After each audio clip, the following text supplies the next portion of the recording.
You said Dak Prescott has this workhorse-like mentality. He's out there all the time. And basically, he's a guy that if you were to build a team, you would put it on his shoulders. It seems like Jerry Jones and Dak are closer and closer to that inevitability. Yeah, I think they're getting closer to that. And I would not be surprised in July, which is going to be the deadline as far as them redoing a contract, that they get this thing done at some point. But, again, Dak Prescott has been that guy. He's done everything this organization has asked of him in his tenure here as a Cowboy. Came in his first year, he became an instant leader. He was a guy that showed up every day and consistently did the things that they asked for him to do and beyond. And one of the biggest problems that this organization has had, even before Dak got here, was a leadership issue. A ton of talent, but couldn't get over the hump because they didn't have those guys that were true leaders that helped them. Now you have a young kid at your quarterback position who's willing to go that extra mile, and he still doesn't have a long-term deal. So this is, for them, I think the Cowboys are looking at this saying, listen, we got to get this deal done. And not knowing what the salary cap's going to look like in the future, this has to get done by July. I would assume, because of all the things that you just said, is why Dak Prescott was standing so firm on what he wanted, because they could have paid him a year ago. They chose not to do that. They rolled the dice. He had his best season yet. Now, going into a season with Mike McCarthy, who is an incredible offensive quarterback coach. I mean, that is just well known by, if you look through any of his stats with his work with you name it, he might have his best year yet, and nobody knows what's going to happen with the salary cap. So what do you think they do with the deal? Do you think it'll be largely based on if the salary cap moves, he'll get a percentage of the salary cap? Like, how do you think they make this deal happen by July 15th? Here's the hang-up. The hang-up's on how many years. The hang-up is Cowboys want him at 5 years. He wants a 4-year deal, which I totally understand. I mean, you want the flexibility to say, I play 4 years and then I move on and go on to the next one. Because what the Cowboys are going to do is lock you down with 5 years.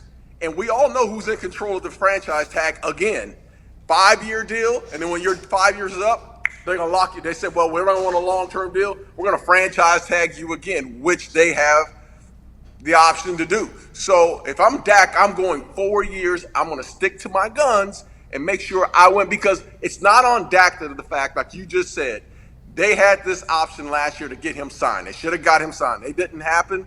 Now he's going to stick to his gun and have the leverage on, I want a 4-year deal. Let's figure it out. How are the Cowboys going to afford everybody? I just talked about the Rams. The Rams last year, They paid everybody. Boom, boom, boom. They had a team. They went on a run. And then now they're literally having to implode that entire thing because they don't have the ability to build a team around their salary cap because they're strapped on the cash.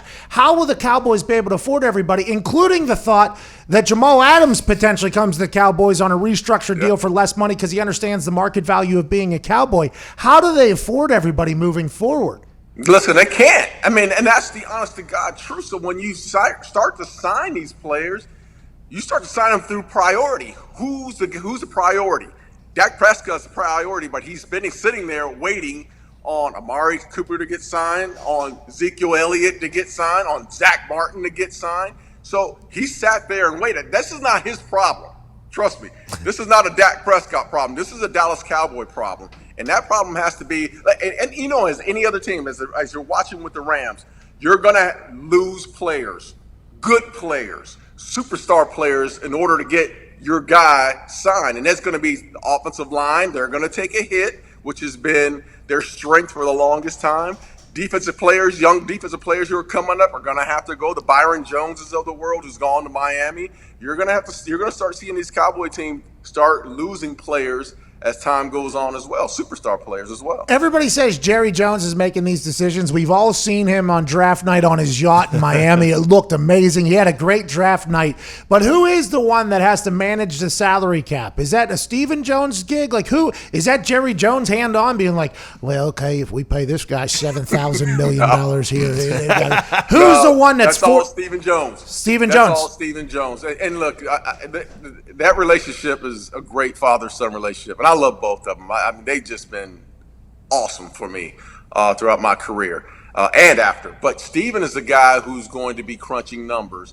Will McClay is the acting GM, as you would say, because Will McClay is the one who's running the day-to-day as far as personnel is concerned. But it's going to be up to those two to figure out how they get up under the cap and what the cap looks like. Still don't know what's going to look like here in the future months. So sorry to interrupt. If you're a man watching this, you deserve to have long, great. And you can do that now with our friends at Roman. Right now, you go to GetRoman.com. You get $10 off and free 2-day shipping on Roman swipes, which are guaranteed to make you have longer, more fulfilling every time you get in the sack. Now, let's get back to the fornicating action. Yeah, Andrew Brandt joined us yesterday. He has the Business of Sports podcast, former Green Bay Packers executive and agent. He said that a lot of other sports potentially have 40% of their income coming from day-to-days whenever the stadiums are open.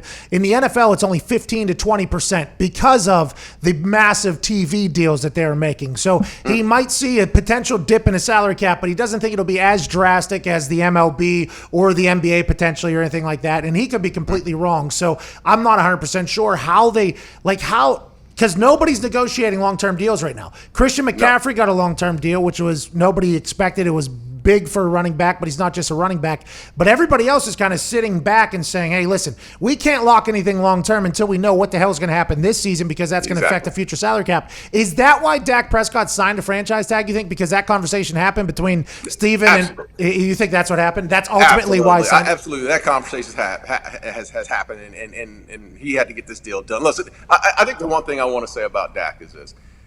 Everything they've asked him to do, he's pretty much done. He's not going to fight the fact of, yeah, this is the situation now. We all understand where the situation is. I'm going to be franchise tagged as of now. I'm going to I'll sign it.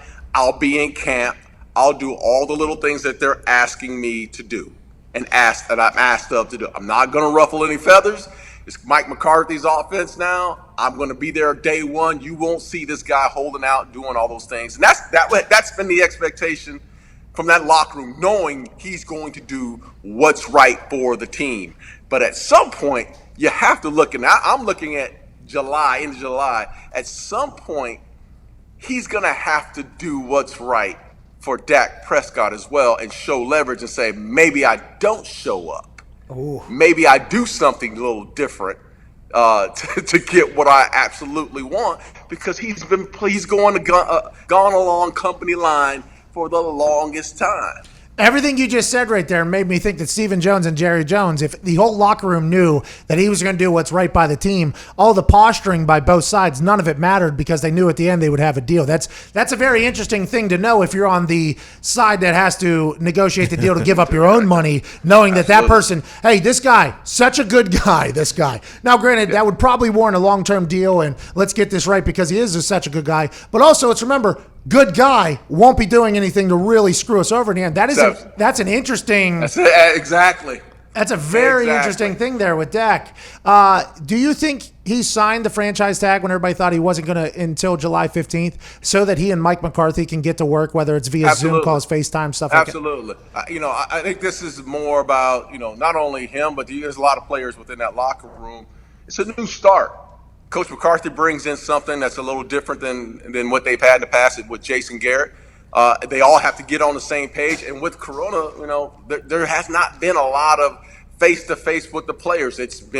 Everything's been virtual. So they're playing from behind right now. And a guy like Dak, he's going to have to get his hands around this offense. So, sign the deal. You're going to be playing this year at some point. Sign the deal. Let's get into camp. Let's get into to knowing what Coach McCarthy wants, what his strengths and weaknesses are, how I fit into this scheme, and let's move forward. Let's get going. And I think that's the mentality. Darren, you're a 3-time Super Bowl champ, All-Pro, Cowboys Ring of Honor member. I mean, legend through and through in the NFL. Do you see any chance that the NFL doesn't go off without a hitch? I mean, maybe there'll be no fans in the stands, but I see zero possibility that the NFL bends or breaks because of the COVID-19. I honestly see them going off. Here we go. This is our season. They made that. They announced that schedule, and there was no alternatives. There was no if this happens, this happens. The NFL is like, this is what we're doing, and if COVID-19 don't like it, they can get the hell out or do whatever they need to do. I think that's what the NFL is going to do. I think absolutely. Hey, Pat, I'm right there with you. It's 32 owners that have been strong-minded owners for the longest time. this season is going to go. I think the NFL is a different monster than Major League Baseball, than the NBA. They are strong-headed, and they're going to say the season is going to start. We're not going to bend. We're going to go. We're going to move forward. Corona, you figure it out. I can really see Roger Goodell, by the way, in his basement with the M&Ms. Corona's just going to have to figure it out.